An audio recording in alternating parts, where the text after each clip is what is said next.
Pai, o milagre, a bênção, a providência, em nome do Senhor Jesus, de todo mal agora, toda barreira, todo castigo, pelo poder do Senhor.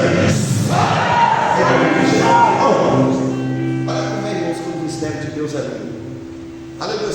Uma moça ontem, pois muito ali amiga minha, o nome de Aline, ela estava na igreja ontem que ela congrega, e ela pegou a oportunidade, ela veio na frente, estava louvando por volta de 8h30 da noite.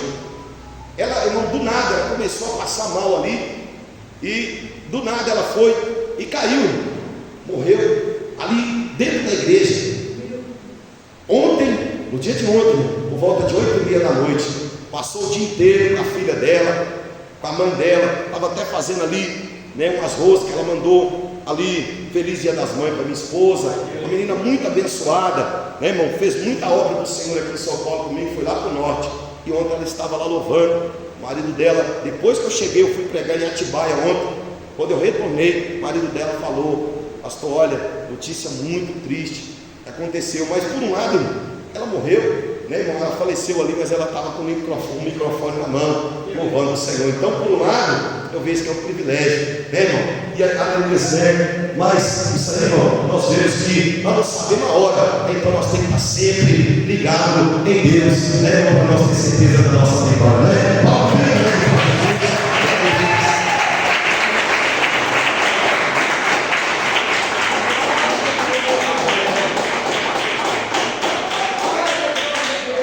Graças a Deus. Eu quero cumprimentar os irmãos com a paz do Senhor. Amém? Amém. Essa noite. Glória a Deus. Eu creio que Deus tem algo para fazer no seu meio. Amém? Amém. Glória a Deus. Feche seus olhos. Em todo tempo sejam teus destinos alvos como a neve. Assim diz o Senhor Jeová, que nunca falte sobre a cabeça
ceia? É? Maravilha. Não? Quem está visitando aqui nessa noite? Deixa eu ver se está visitando. Ali tem uma irmã. Seja bem-vindo aí. Onde estão as outras pessoas? Eu estou visitando, é a primeira vez que eu estou aqui. Também estou visitando. Feliz de receber essa oportunidade que é vir da parte do Senhor e de conhecer mais uma parte desse rebanho também. Amém? Vindo de Capão Redondo, Zona Sul, quem conhece? Bem lá no Morado, bem lá onde é perigoso também. E tudo é para a glória de Deus. Quando tem Deus no negócio, a gente não mede esforço e no final das contas, todo mundo recebe a vitória, o inimigo é envergonhado e o nome de Deus é glorificado.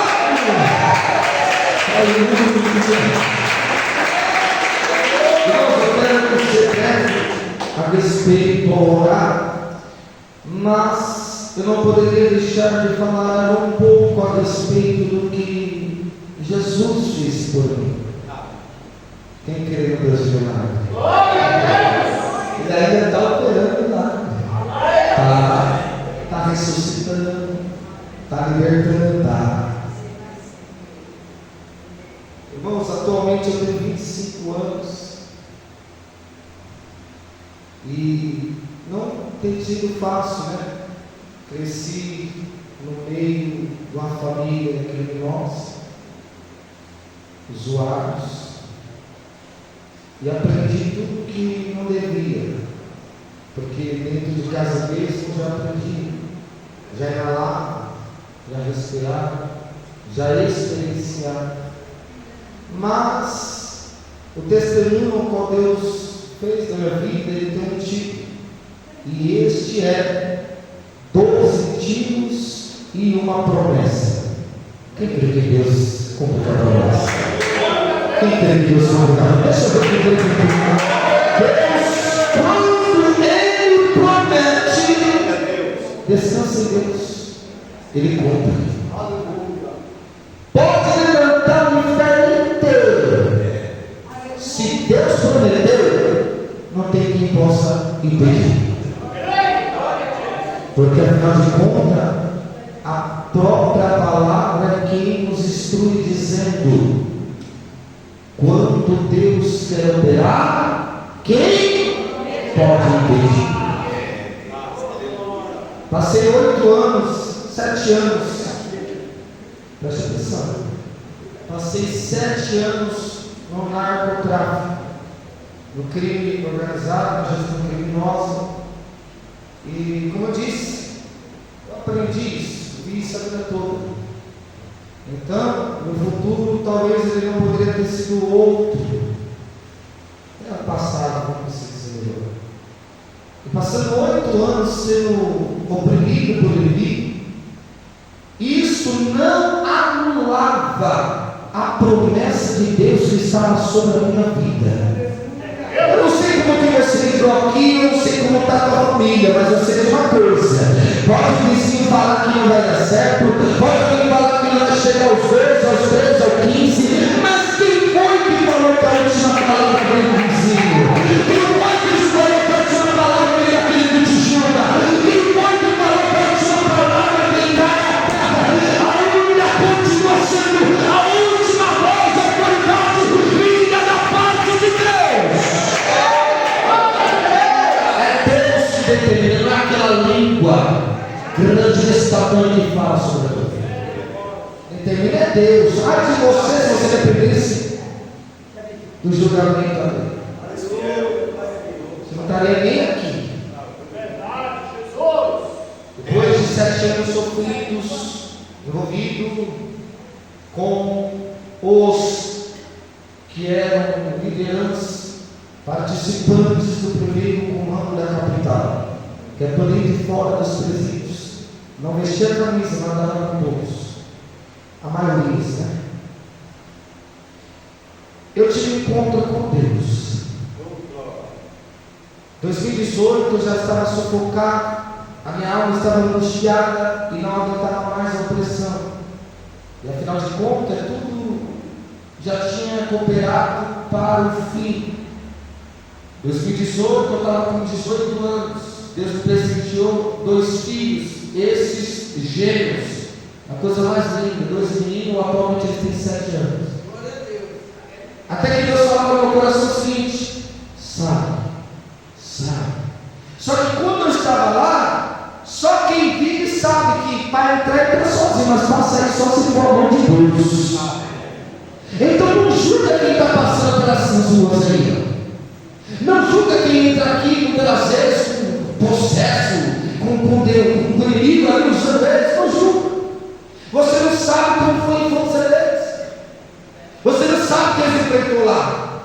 Então tem muita gente, não digo todos, que enfrentaram, aleluia, algo terrível na sua infância, no meio da sua família. E assim, muitos, por ter a sua mente fraca, optaram por se lançar de vez ao mundo. Em 2018 eu comecei a pedir a Deus para sair. Eu já tinha sido preso na Fundação Casa em 2015, com 15 anos, próximo ao braço.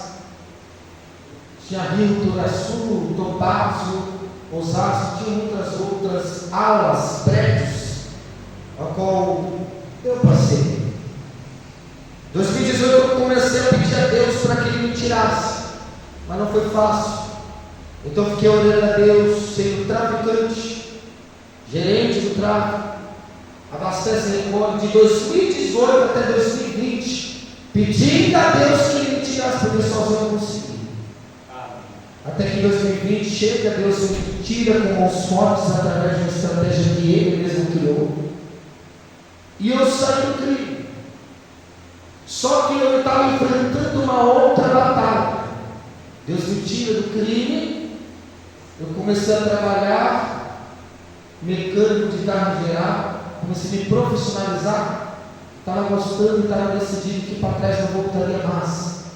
Só que não basta só sair do crime, é necessário entrar na presença de Deus para que Ele faça algo com Deus. Eu estou sentindo a presença de Deus aqui. Deus está dizendo que não é necessário parar de fumar, não é necessário parar com orgia, não é necessário parar aquele site pornográfico, é necessário entrar na presença.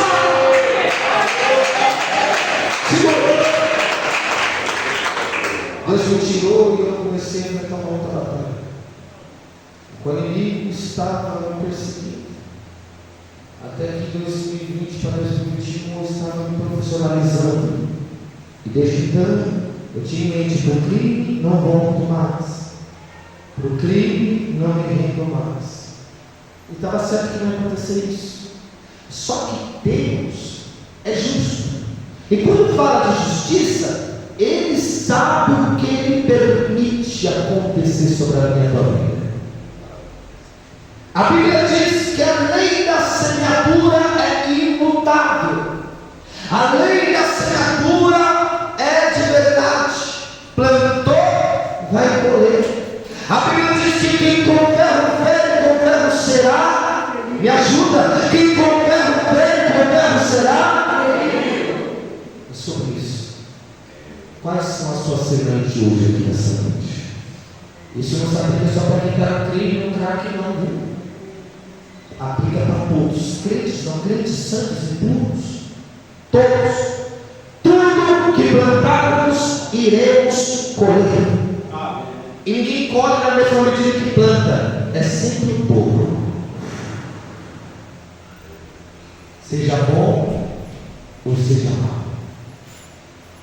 Na tarde de 2021, 28 de março, em pleno meio-dia e meia, no domingo, 32 graus. Deus, acredite se quiser, tem alguns que são Tomé e não crê, né? Mas aí não posso fazer nada. Vai crer quem crê, quem tem fé. Deus permitiu eu passar o que eu passei, devido a práticas passadas. Até que estava tudo programado para o meu companheiro de crime, que eu já tinha 1 ano que eu via ele, porque eu já estava um ano livre do crime, e tinha 1 ano que ele ainda permanecia. Afinal de contas, ele era muito mais experiente do que eu no crime. porém eu fui mais aprofundado do que ele. Ele tinha mais tempo, mas eu cheguei a ser mais profundo. Até que ele estava na rua da minha casa nessa data, nessa hora, nesse dia, sendo vigiado para morrer. Estava tudo combinado. Arrumaram até o horário. Olha como que o crime é. Arrumaram até o horário do fulano para ele entrar no horário para que alguém pudesse vir pegar ele no horário e assassinar. Olha o nível das coisas do mundo. Até que Deus permitiu ele ir me chamar na minha casa. E ele foi. A primeira vez que eu fiz sucesso, a segunda ele foi. Consegui me acordar, entrou dentro da minha casa, meio-dia e pouquinho. Ele falou: eu estou hoje lá em cima. Já tinha um ano que eu não vinha direito.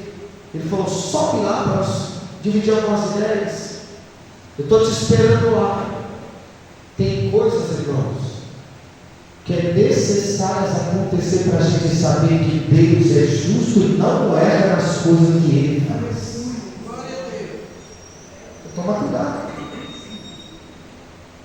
Eu subi.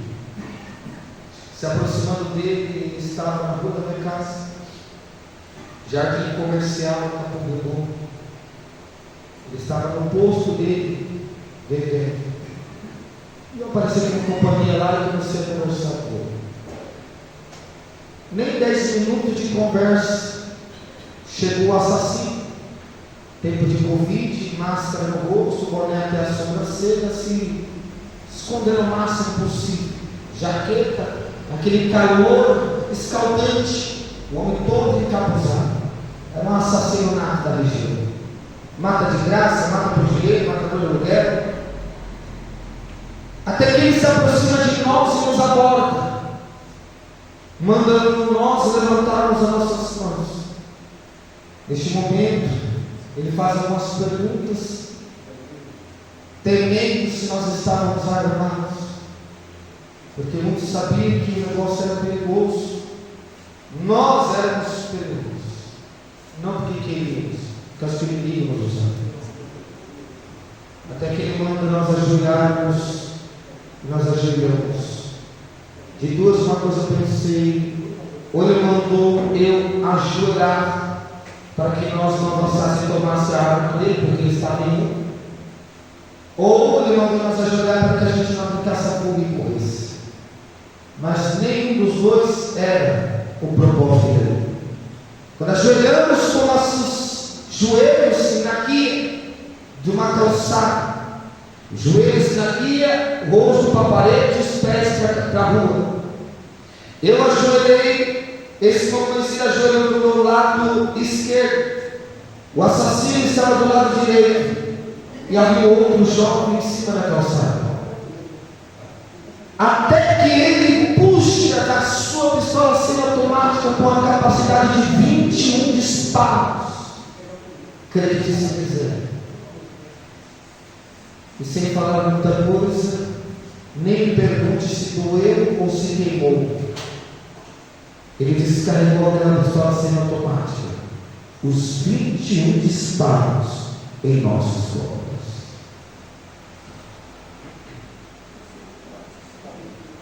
Eu desmaiei no impacto, não senti dor, não senti queimado, desmaiei simplesmente.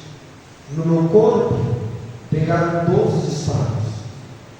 O jovem que estava traficando, que era meu ex-companheiro de batalhas no crime, tomou 6. O outro jovem que tinha chegado no outro tempo, que não tinha nada a ver com nada, levou 2, 3 de raspão nas suas pernas. Só que nesse momento que eu tomo os disparos, eu caio no chão, desmaiado. Era o mesmo momento que tempos atrás, depois de virar crente, uma missionária se aproxima de mim sem me conhecer e diz: eis que eu estou te vendo no chão naquele dia, e você caiu no chão, mas para desprezo do inferno e para a glória de Deus, Deus mandou aqueles anjos poderosos que desceram e abriu e deixaram de olho sobre a terra e rodeou ao meu redor, passando por cabeça e eu liberto da perseguição. Segura. fui levado para o hospital, fiquei em hemorragia interna vascular por fora. Tive grandes experiências no hospital. Cheguei a óbito depois de 15 cirurgias, 6 perfurações do intestino, depois virou síndrome de intestino curto após 50% da amputação. Tórax, pulmão, fígado, ferro direito, de raspão na nuca, um projeto girado aqui em cima, outro do outro lado, dos lados, quem sabe me conhece na região já viu as marcas. Mas só que eu tenho uma coisa para te dizer. Quando Deus tem algo para fazer, ninguém, absolutamente ninguém, poderá impedir. Você crê nisso? Eu vou voltar daqui a pouco, o tempo é pouco.